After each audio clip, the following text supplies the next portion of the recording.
Well, Holly is in the Royal Square for us now. So, Holly, it sounds like the Housing Minister's got a busy few months ahead.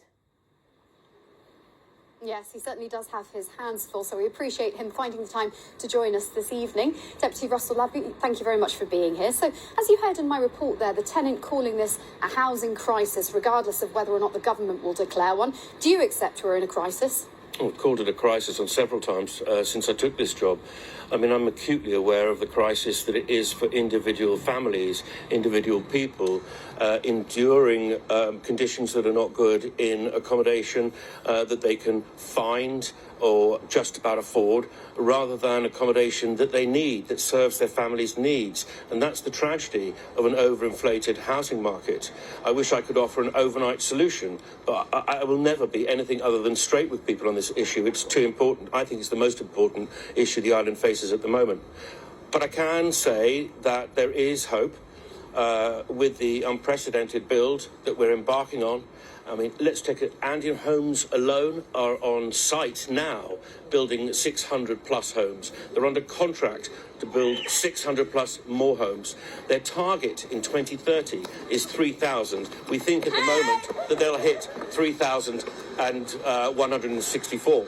So that, combined with Ports of Jersey who want to build homes, the SOJDC, the other providers, just let me finish this, just combined with all those, it's an unprecedented build for Jersey.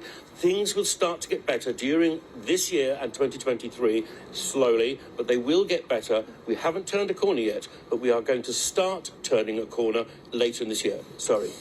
Just briefly, I know we want to talk about tenants' rights as well, but how many of those homes will be affordable? Well, a lot of, obviously, all of Andium's homes will be homes that are assisted purchase homes in terms of they're on the home housing gateway. So they are less than market value. Plus, there's a deferred payment.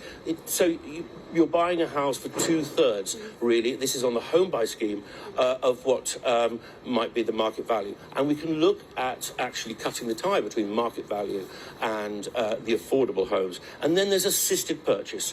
And we're seeing now the SOJDC moving into assisted purchase with shared equity, and also the very popular deposit scheme where you pay £2,000 and then you pay the rest of your deposit in instalments during the build, which can be 3 years, which is a great way to get on the housing ladder.